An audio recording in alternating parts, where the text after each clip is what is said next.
Pour comprendre la notion de stock stratégique, il faut déjà revenir sur la définition même de ce qu'est un stock. Un stock est une immobilisation de matières premières ou de produits finis ou semi-finis en vue de leur utilisation ou de leur vente.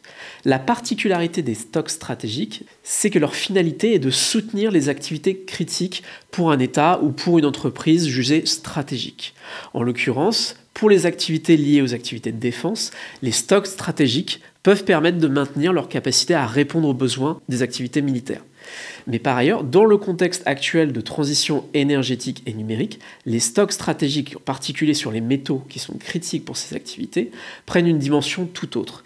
C'est pour ça que cette question revient sur le devant de la scène, pas seulement nationale et européenne, mais internationale, de la nécessité d'assurer la disponibilité de ces métaux pour garantir cette transition énergétique et numérique si jamais des tensions apparaissent ou des ruptures d'approvisionnement apparaissent sur la chaîne de valeur de ces métaux. Aujourd'hui, 6 pays ont une activité de stockage stratégique active. Les États-Unis, le Japon, la Corée du Sud, la Russie, la Chine et dans une certaine mesure la Suisse. Si l'on prend l'exemple des États-Unis, l'activité des stocks stratégiques est destinée avant tout à soutenir les activités de défense. Donc il s'agit de stocks avec une finalité purement stratégique, essentiellement. Après, pour ce qui concerne le Japon et la Corée, on est essentiellement axé sur des questions économiques, de maintien des prix des matières premières et de soutien des industries locales. Parmi tous ces pays qui gèrent des stocks stratégiques, un retient particulièrement l'attention, c'est la Chine. Parce que la Chine est aujourd'hui l'acteur majeur dans la disponibilité de ces matières premières. Elle est un très important extracteur de matières premières, elle raffine, elle est aujourd'hui le premier raffineur de métaux stratégiques et de métaux critiques, notamment pour l'Union européenne, et elle est aussi un grand acteur dans la transformation, notamment dans l'approvisionnement en batteries, qui nécessite un grand nombre de métaux dans une certaine quantité. Au premier regard, cela peut paraître étonnant que la Chine gère des stocks stratégiques de métaux, étant donné qu'elle dispose de grandes réserves naturelles en matières premières et elle a des capacités de raffinage et de transformation qui ne sont plus approuvées aujourd'hui. Pour autant, en plus d'être un grand acteur dans la production, l'extraction, elle est aussi le premier consommateur mondial. Et depuis les années 70, l'approvisionnement en matières premières est une priorité de sa politique extérieure. Aujourd'hui, la Chine investit énormément à l'international pour garantir ses approvisionnements. Et donc, tout naturellement, ces stocks stratégiques ont un intérêt pour elle, celle de garantir la disponibilité pour ces industries stratégiques. Mais ce qui inquiète le plus particulièrement en ce qui concerne la Chine, c'est la capacité qu'elle pourrait acquérir au travers de ces stocks stratégiques pour manipuler les marchés. C'est déjà le cas à l'heure actuelle. La Chine a un pouvoir de marché considérable. Elle est en capacité d'ajuster les marchés, d'ajuster les prix en fonction des entrées et des sorties qu'elle gère. On l'a vu très récemment avec les restrictions sur le gallium et le germanium, mais historiquement, on a eu une situation assez violente dans la période 2009-2010 avec ce que l'on appelle la crise des terres rares, où la Chine a annoncé vouloir mettre des limites à ses exportations, ce qui a eu pour conséquence une hausse considérable des prix sur les matières premières. Donc la Chine a historiquement déjà ce pouvoir sur les marchés, mais ces stocks stratégiques viendraient se rajouter et pourraient mieux structurer cette influence qu'elle a sur les marchés. Aujourd'hui déjà, la Chine gère déjà des stocks stratégiques de métaux. Et bien évidemment, il n'est pas possible de dire précisément ce qui est en stock. Il y a une très grande opacité sur le contenu. Par ailleurs, c'est une chose qu'on retrouve avec d'autres pays qui gèrent des stocks stratégiques. En général, une certaine opacité réside dans ces questions stratégiques. Pour autant, on arrive à établir quelques chiffres sur ces stocks stratégiques chinois, notamment l'équivalent de 5,5 à 7,5% de la production mondiale de cuivre en 2021 qui était dans ces stocks stratégiques chinois.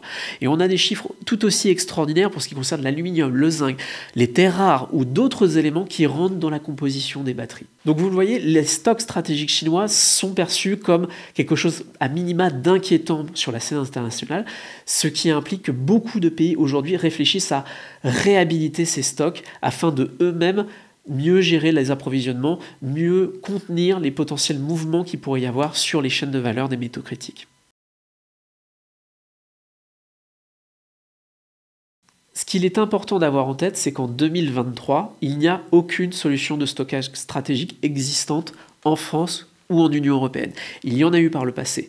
On a des initiatives qui remontent aux années 30, par exemple en Suède, qui a été l'un des pays leaders précurseurs dans l'établissement de stocks stratégiques. Mais progressivement, ceux-ci ont disparu parce que l'intérêt stratégique de stocker de grandes quantités de matière s'est perdu avec le temps, notamment avec la fin de la confrontation avec l'Union soviétique. Pour autant, la question revient très fortement sur la scène internationale, notamment vis-à-vis de la Chine, mais par rapport à toute l'instabilité qu'il peut y avoir dans l'approvisionnement de ces matières extrêmement stratégiques pour les transitions énergétiques et numériques. Aujourd'hui, l'Union européenne émet des hypothèses, des idées, des projets qui sont étudiés dans les différentes chancelleries, et notamment en France. Notamment la possibilité d'introduire des stocks qui seraient partagés avec des entreprises privées et des institutions publiques. Pour autant, la réhabilitation de ces stocks stratégiques dans l'Union européenne doit relever un certain nombre de défis au préalable. Premièrement, il faut avoir des garanties d'approvisionnement. Si on a les capacités de stockage mais qu'on n'est pas capable de réapprovisionner en fonction de la consommation nos stocks, ça ne sert absolument à rien. De la même manière, si l'on entrepose de grandes quantités de matières brutes ou raffinées, si les économies européennes ne sont pas en capacité de les transformer, ces stocks n'auront aucune utilité. Et donc il est nécessaire de reconstruire une véritable chaîne de valeur complète sur le territoire européen avec des sécurités d'approvisionnement en amont. D'autres défis sont aussi à relever. Le cadre de fonctionnement de ces stocks. En effet, il faut savoir déjà quelles matières on souhaite entreposer, quels sont les besoins auxquels on souhaite répondre. Comment va être organisée l'administration qui va être en charge de s'occuper de ces stocks? Est-ce qu'il va falloir les gérer à une échelle nationale, à une échelle européenne? Toutes ces questions doivent être répondues au préalable. Et peut-être la plus importante aujourd'hui, c'est comment constituer ces stocks. Car d'un point de vue économique, immobiliser une grande quantité de matières premières peut avoir des répercussions sur les marchés, peut entraîner des surréactions de la part des acteurs économiques qui peuvent craindre de ne pas avoir de disponibilité en matières premières.